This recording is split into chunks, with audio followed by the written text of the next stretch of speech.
안녕하세요. 성도 여러분, 하나님 말씀에서 살아갈 용기와 힘을 얻는 성경 읽어드립니다. 시간입니다.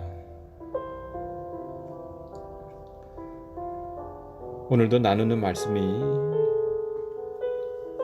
지친 여러분의 삶에 힘과 용기가 되기를 간절히 소원합니다.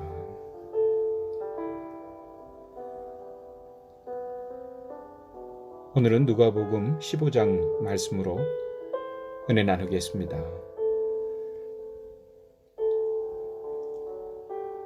모든 세리와 죄인들이 말씀을 들으러 가까이 나아오니 바리새인과 서기관들이 수근거려 이르되 이 사람이 죄인을 영접하고 음식을 같이 먹는다 하더라. 예수께서 그들에게 이 비유로 이르시되 너희 중에 어떤 사람이 양 100마리가 있는데 그 중에 하나를 잃으면 99마리를 들여 두고 그 잃은 것을 찾아내기까지 찾아다니지 아니하겠느냐. 또 찾아낸즉 즐거워 어깨에 메고 집에 와서 그 벗과 이웃을 불러 모으고 말하되 나와 함께 즐기자. 나의 잃은 양을 찾아내었노라 하리라. 내가 너희에게 이르노니 이와 같이 죄인 한 사람이 회개하면 하늘에서는 회개할 것 없는 의인 99으로 말미암아 기뻐하는 것보다 더하리라. 어떤 여자가 10드라크마가 있는데 하나를 잃으면 등불을 켜고 집을 쓸며 찾아내기까지 부지런히 찾지 아니하겠느냐. 또 찾아낸즉 벗과 이웃을 불러 모으고 말하되 나와 함께 즐기자. 잃은 드라크마를 찾아내었노라 하리라. 내가 너희에게 이르노니 이와 같이 죄인 한 사람이 회개하면 하나님의 사자들 앞에 기쁨이 되느니라. 또 이르시되 어떤 사람에게 2 아들이 있는데 그 둘째가 아버지에게 말하되 아버지여 재산 중에서 내게 돌아올 분깃을 내게 주소서 하는지라. 아버지가 그 살림을 각각 나눠 주었더니 그 후 며칠이 안 되어 둘째 아들이 재물을 다 모아 가지고 먼 나라에 가 거기서 허랑방탕하여 그 재산을 낭비하더니 다 없앤 후 그 나라에 크게 흉년이 들어 그가 비로소 궁핍한지라. 가서 그 나라 백성 중 한 사람에게 붙여 사니 그가 그를 들로 보내어 돼지를 치게 하였는데 그가 돼지 먹는 쥐염 열매로 배를 채우고자 하되 주는 자가 없는지라. 이에 스스로 돌이켜 이르되 내 아버지에게는 양식이 풍족한 품꾼이 얼마나 많은가. 나는 여기서 주려 죽는구나.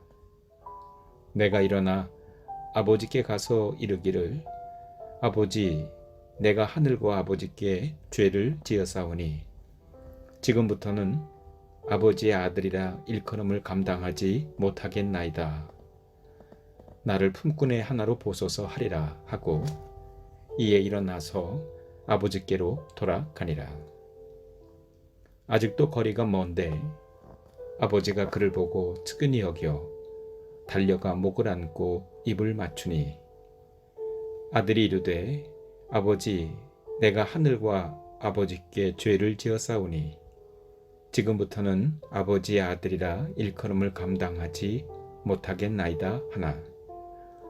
아버지는 종들에게 이르되 제일 좋은 옷을 내어다가 입히고 손에 가락지를 끼우고 발에 신을 신기라. 그리고 살진 송아지를 끌어다가 잡으라. 우리가 먹고 즐기자. 이 내 아들은 죽었다가 다시 살아났으며 내가 잃었다가 다시 얻었노라 하니 그들이 즐거워하더라. 맏아들은 밭에 있다가 돌아와 집에 가까이 왔을 때에 풍악과 춤추는 소리를 듣고 한 종을 불러 이 무슨 일인가 물은데 대답하되 당신의 동생이 돌아왔음에 당신의 아버지가 건강한 그를 다시 맞아들이게 됨으로 인하여 살진 송아지를 잡았나이다 하니 그가 노하여 들어가고자 하지 아니하거늘 아버지가 나와서 권한대 아버지께 대답하여 이르되 내가 여러 해 아버지를 섬겨 명을 어김이 없거늘 내게는 염소 새끼라도 주어 나와 내 벗으로 즐기게 하신 일이 없더니 아버지의 살림을 창녀들과 함께 삼켜버린 이 아들이 돌아오매 이를 위하여 살찐 송아지를 잡으셨나이다. 아버지가 이르되 예 너는 항상 나와 함께 있으니 내 것이 다 내 것이로되 이 내 동생은 죽었다가 살아났으며 내가 잃었다가 얻었기로 우리가 즐거워하고 기뻐하는 것이 마땅하다 하니라. 아멘.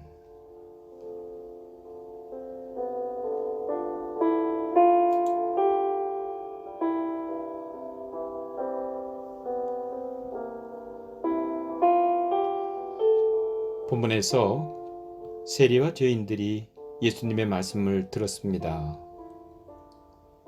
그들은 그들의 마음에 회개의 마음을 가졌기에 주님의 말씀을 듣고 있는 것입니다. 그러나 소위 바른 자들인 바리새인들과 서기관들이 그런 주님의 모습을 원망하고 있습니다. 그들은 죄인에 대해서 경직된 자세를 가지고 있었던 것이죠. 그들을 안아주기보다는 채찍질을 하였던 것입니다. 물론 세리와 죄인들은 문제가 있는 사람들입니다. 그러나 그럼에도 불구하고 주님은 그들에게 마음을 주시고 계심을 우리는 보아야 합니다. 그들이 주님 품으로 돌아오기를 원하시는 주님의 그 마음을 보아야 합니다. 여러분, 교회는 하나님의 따스함을 품은 그런 따뜻한 곳이 되어야 합니다. 교회는 진리에 대해서 이야기하는 것입니다. 그런데 어떤 때는 이 진리를 강조하는 것이 정죄로 이어질 수 있습니다. 그러나 교회라는 것은 율법보다 은혜가 앞서는 곳이라는 사실을 우리는 잊지 않아야 하겠습니다. 교회는 물론 가장 율법적인 곳이어야 합니다. 곧 교회는 가장 하나님의 말씀을 잘 따르고 그렇게 살기 위해 노력하는 곳이어야 한다는 것입니다. 그러나 하나님의 말씀을 따른다는 것이 그렇지 못한 사람을 정죄하는 것으로 이어져서는 안 되겠죠. 교회는 언제나 집 나간 이들에게 돌아올 수 있는 고향집과도 같은 곳이요. 따스한 품이 있어야 하는 곳입니다. 교회는 약자들, 특별히 죄가 더 많은 사람들에게 열려 있어야 합니다. 그들을 품어야 합니다. 회개하는 이들에게 항상 따뜻한 품으로 맞이할 수 있어야 합니다. 교회가 그 따뜻한 품을 잃을 때 교회는 영적인 힘을 잃게 되는 것입니다.